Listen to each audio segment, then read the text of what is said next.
I have an unshakable belief in the power and the value of international education because I see how it has changed and transformed my life Mhm. from being a we would say a farm boy from a very small community to not knowing anything about the world to now being in a situation where I work with international students and I've been to many countries around the world.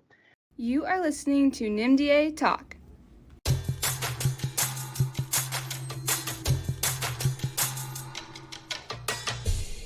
Everyone, good to connect with you once again. It's a pleasure to have you join us today. I hope that wherever you are doing well and your summer or whatever season of the weather you have is going pretty well. I do have a guest today, and we are going to talk about a topic that is very dear to my heart in the sense that I have received quite a few questions and comments about the general educational landscape in the US, particularly for African students. And so today I have a friend of mine who is very knowledgeable in this field. I'll let him introduce himself, but he's here to talk to us about some of the questions that we have had. Hello, Brian. How are you? I'm great, Albert. Thank you. So my name is Brian Holzer, and I have been the International Admissions Coordinator at the University of Wisconsin River Falls for the last 7 years. I received my Bachelor of Business Administration from UW Eau Claire and my Master of Business Administration from UW Whitewater. When I was a student, I studied abroad in Costa Rica, Australia, Japan, and Turkey. And prior to this job, I lived in Asia for about 12 years, working in various education and business roles. And at the moment, I've been to about 150 countries for recreational and professional purposes. Wow, that's quite interesting. So, what motivated a Wisconsin kid or boy to travel the world? What changed your perspectives about international work? What motivated you to go into that field? Yeah, that's a great question. I grew up in a small town in Wisconsin, a farming community, and I didn't really know much about the world growing up. When I was a senior in high school, I won a scholarship to study in Norway the summer before my senior year, and that kind of changed my whole perspective. And I realized that there's a whole world out there that is has yet to be discovered. Hmm, So since then, I've been trying to make up for lost time. I've been traveling around the world. I believe I've found my passion and my purpose hmm. in working in international education. Good. And I think you mentioned that you've been to over 100 countries and you lived in Asia for about a decade, if not more. Yes. Um, would you want to have you had any experience traveling in Africa for work or for recreation? And can you tell us a bit about your experience traveling in Africa? Yeah, I've been to Africa a few different times. I took a trip to Ethiopia and Kenya, also Northern Africa, Morocco, and Tunisia. A few years ago, I was in the southern part of Africa, Zimbabwe, Zambia, Botswana, and South Africa. Hmm. And right before COVID, December of 2019, I went on a recruitment trip to Nigeria and Ghana. So I was able to see a few different parts of Africa. Right. And would you say that of all the countries that you've visited, Ghana is your favorite country? Is that a good assumption to make? Yeah, I would say I really liked Ghana, and I hopefully I have the opportunity to explore it further.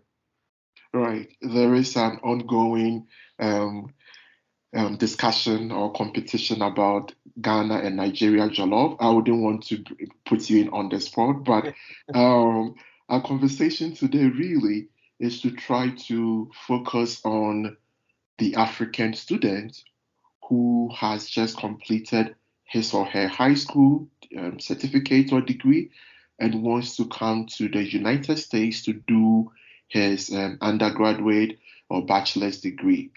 And I think for most people, particularly of that age, it's a very difficult task, and knowing where to start from is a bit of a challenge. And we want to use this platform, this discussion, to kind of help people a little bit, or just give people ideas of the path and what they can do to ensure that they achieve their dreams of studying in the US. So let's take a very hypothetical situation. Let's say that I'm a Ghanaian. Let me be very neutral here. Let me say that I'm a Ghanaian student who just completed high school and wants to come to the US to do my bachelor's degree.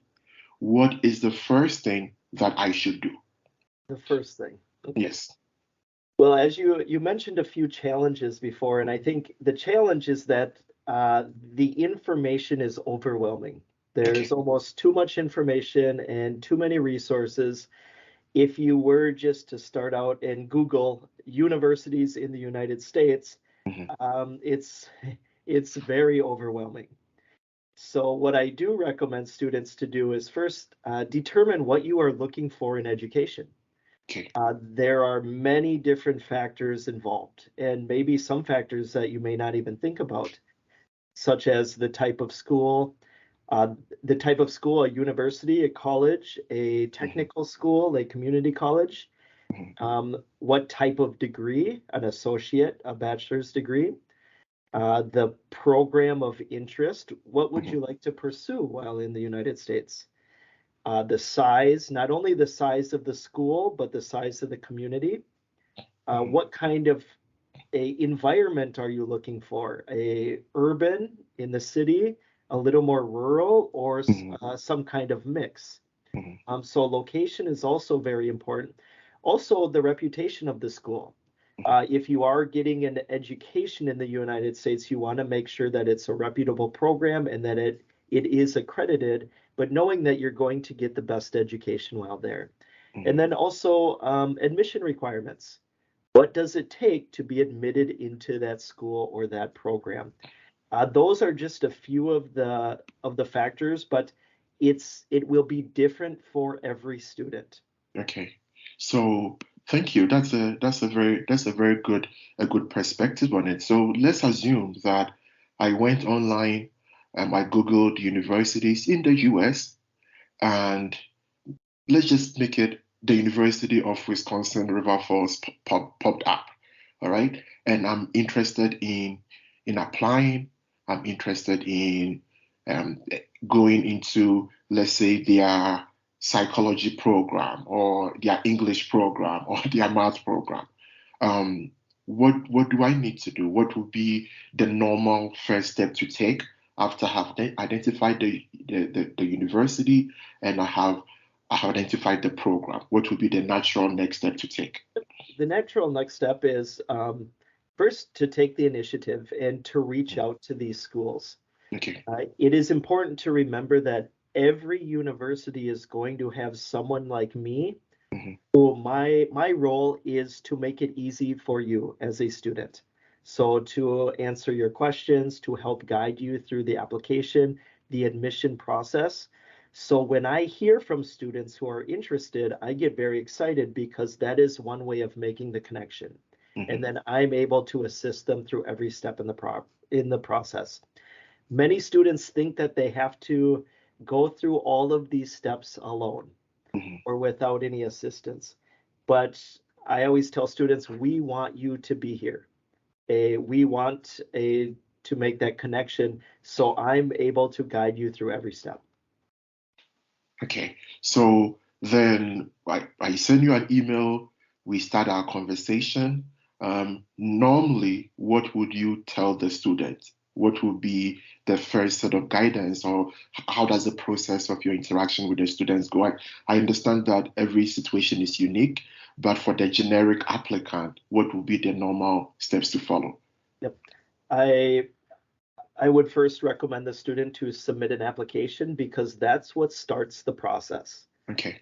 When we get an application and file, we can review it to determine your own unique situation And I use that then to determine what the admission requirements are based on your situation. So once we have an application, I can review it, and then I can reach out to you with what it will take and what we need to get you admitted to the university. Okay, so everything now is I think is very personalized and application dependent and very context specific, if we can say that. Is that a correct assumption to make? Yes, that's very correct. Okay. I often get Please. emails from students that will say, I want to study in your university. What do I need to do? Okay. And my response is usually, please explain more about your situation so that I can better advise you. A lot of times it will be different. The admission requirements and the admissions process will be different if you have, let's say, only completed high school or if you have taken a few college or university courses. So whether you're considered a new freshman or a transfer student, it's a very different process. Okay.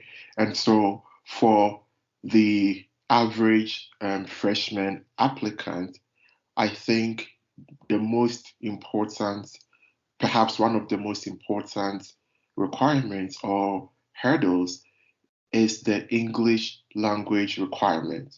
And I know most people have difficulty in meeting those requirements and writing standardized exams.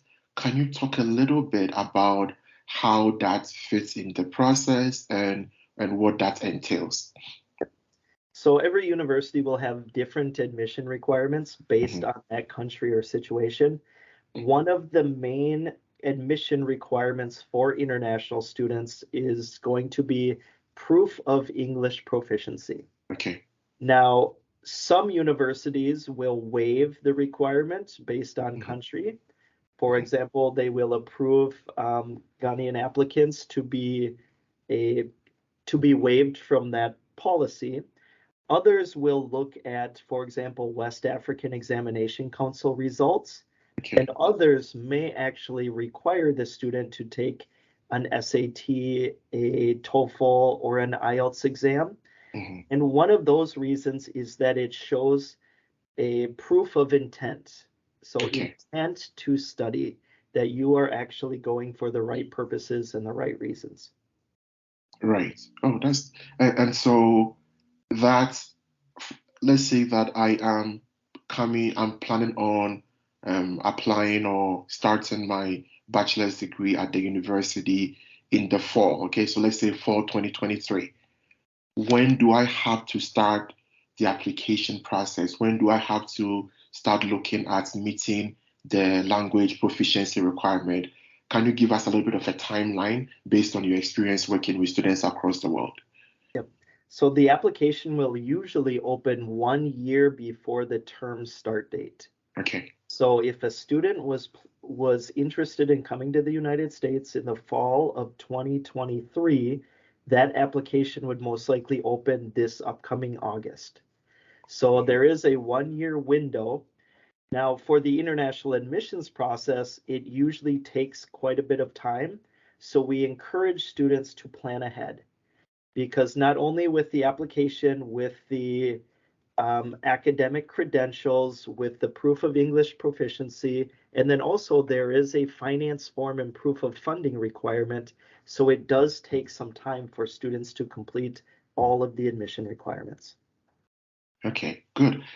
And so again, I don't know a lot about this, just like most of my listeners. So I'm trying to be understand the very basics of the process.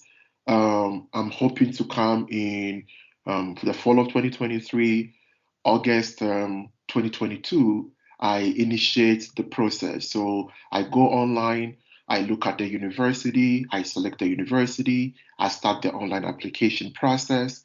I send an email, I connect with the admissions counselor for that particular university. I meet the language requirements, and do I then proceed to select the program, or how does the program choice fit into this whole process? Yep. So on the application, you will be able to choose your major of interest Okay. or what degree program that you would like to pursue. And that will go right on your admission letter. Oh, And I see. and also on your I-20 document, which is used for visa purposes.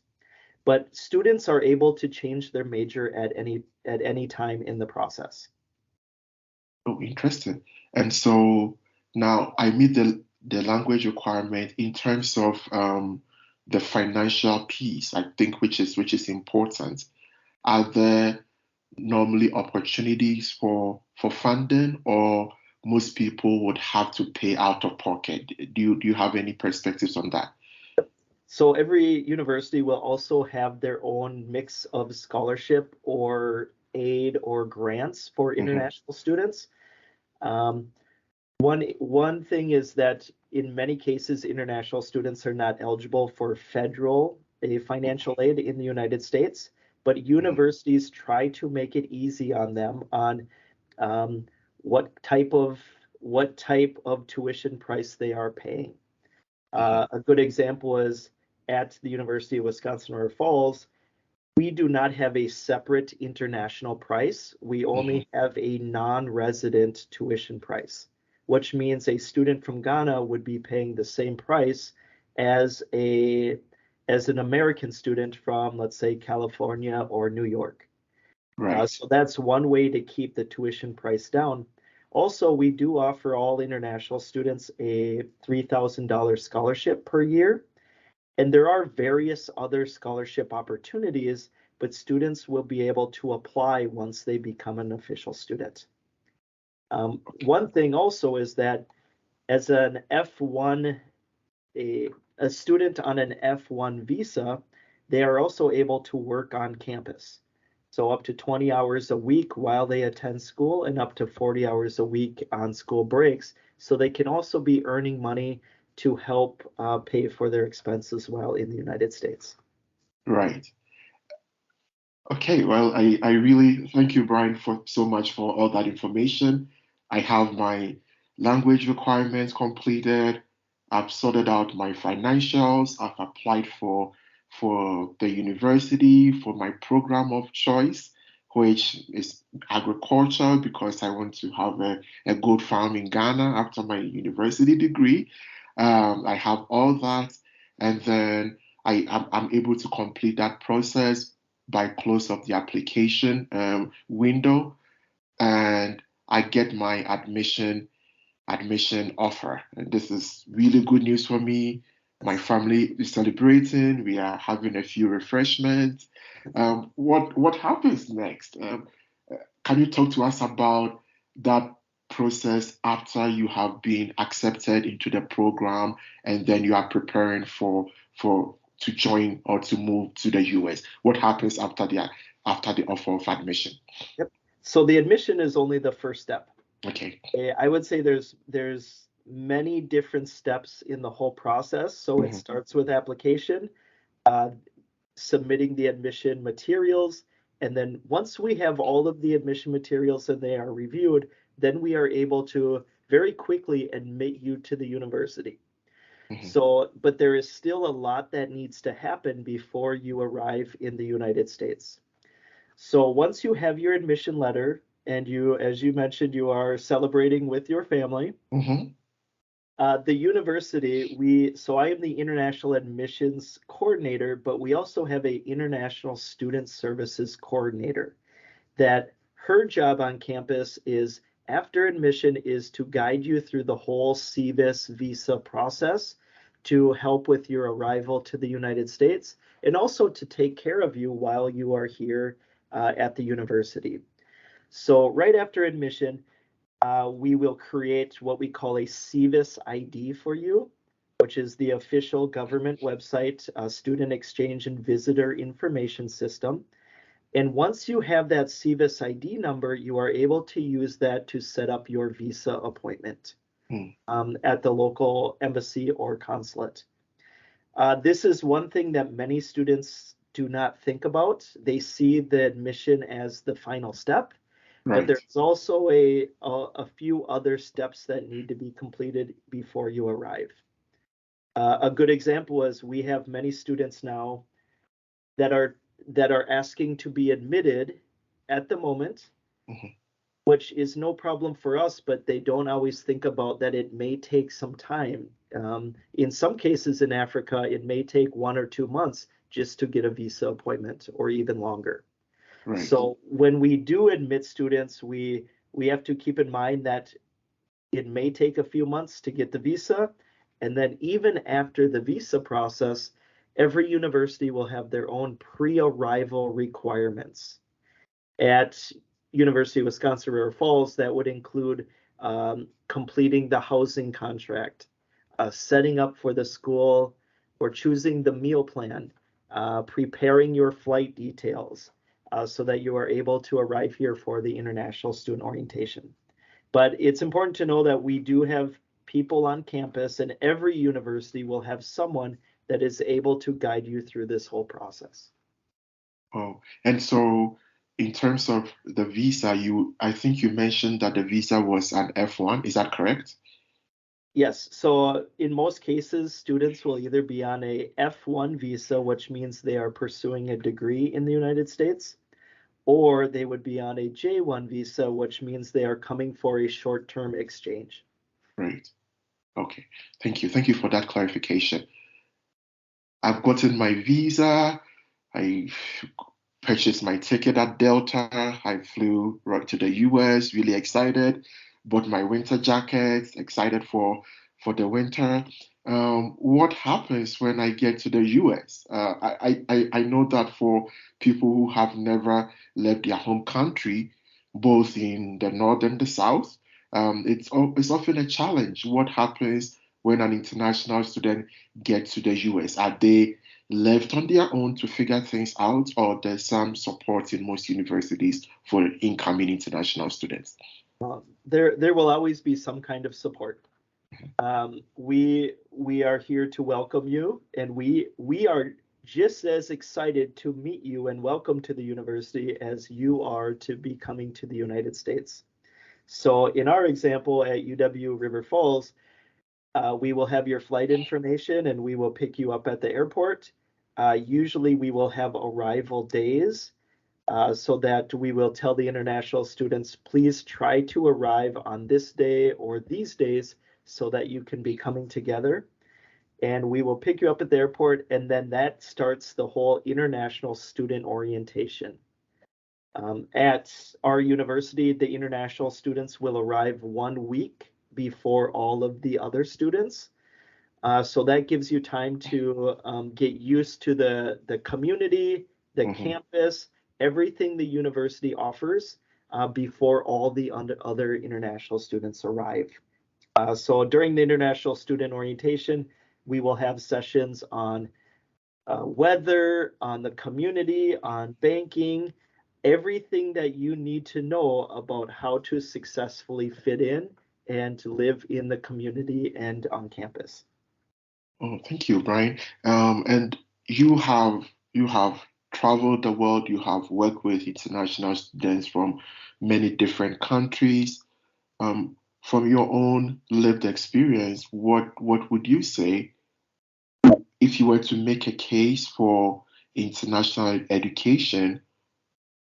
How would you advise anybody? Like, what are the benefits you see with going out of your home country or going out of your country of birth to study in a different part of the world? For you, what is the main take there in terms of the opportunity or the advantage in pursuing that option? Yeah, that's a very good question. I have an unshakable belief in the power and the value of international education because I see how it has changed and transformed my life Mhm. from being if we would say a farm boy from a very small community to not knowing anything about the world to now being in a situation where I work with international students and I've been to many countries around the world. I think when you are able to study abroad or travel or live or visit another country, you get to see a whole different perspective. You get to learn new things and meet new people, new cultures, but also it changes how you view your own country. and in many times you appreciate what you have. Mm-hmm. And I think it's something that everyone should do at least once in their life, is able to go outside their comfort zone to learn more. Because what many people realize is that your comfort zone eventually starts to grow, Mm-hmm. and you take on new ideas and new thoughts and new values, and it does transform who you are as a person. Well, I think the perspective of the the growth of your comfort zone by putting yourself in a place of discomfort is a very interesting perspective. I Yes. have never thought of it. Thank you. Thank you for sharing that. And I know you've been working at the UW River Falls for a couple years now, and because of the specificity of the requirements and the context, you made quite a few references to the UW River Falls. Um, why is the UWRF a great place for international students? If you were to make a case for that, why should any international student in Ghana, in South Africa, in Nigeria, in Namibia, in the Congo choose to study at the University of Wisconsin River Falls? Yep. It's also a very good question. I will break it down into three main points. Why UWF is a great place for international students. I think the first one is the great location. Mm, We have what we call the best of both worlds, where you are living in a small community where you feel that you are a part of the community, but we are only 30 minutes away from a major metropolitan area. So you get to live in the small community, but you have easy access to international airports, to the big city life. So you get to see both sides of that American perspective. The next one is the small size, whether the mm, classroom or the campus or the community, means that as a student you get that personalized service and attention. We always say at UW River Falls, no matter if it's the classroom, the campus, or the community, you have that opportunity to feel like you are a contributing member, that you are active and you are involved, that is happening in everything that is happening in every level, classroom, mm. campus, and the community. And the last one is the dedication to international students um, and education, where it's not only my office, but there are Mhm. also, like yourself, many international faculty members where we welcome international students. They have always been a source of pride for us as a university and one of our major strengths.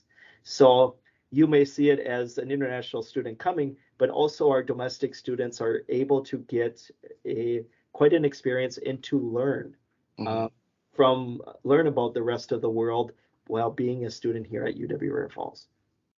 Very, very well said. One minor point that I will add is that I've been to quite a few university campuses, and the University of Wisconsin River Falls, I think, has the best ice cream on campus ice cream place. So if I ice cream is your thing as well, you could actually choose there. But that was just a joke. Brian, do you have any concluding thoughts or remarks for our audience? I know that um, you are quite busy, and so we don't want to take too much of your time today. Are there any final thoughts that you want to we bring our discussion to a close?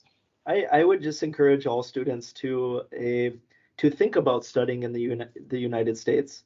And even if it's not a place like UW River Falls, we just want you to be able to find the right fit for you. And with over 4,000 universities in the United States, there is always one school that is going to be the perfect fit for you, Mhm. whether it's the type of school, the degree program, the size, the location, the community, the reputation. So I encourage students to take the initiative to start looking at schools. And as we mentioned in this podcast, go through the steps to see if it is the right fit for you. Good. Thank you so much. I have learned a lot from you today, Brian, and I think that I think it's important to, as you said, to reiterate the importance of international education. Personally, it has changed my perspective about life and about work and about people. And I think that every person deserves that opportunity to have that experience. And to use your phrasing, I think it's important to expand your comfort zone. And that expansion depends on making yourself uncomfortable by doing something different. And international education is a perfect way to do something different. So thank you, Brian, for the time today. I'm glad you were able to join us. I think this has been a very fruitful discussion, and I'm sure this is not our last discussion. Thank you very much. Thank you, Albert. It's great to be All on right. your show. Thank you. You are listening to NIMDA Talk.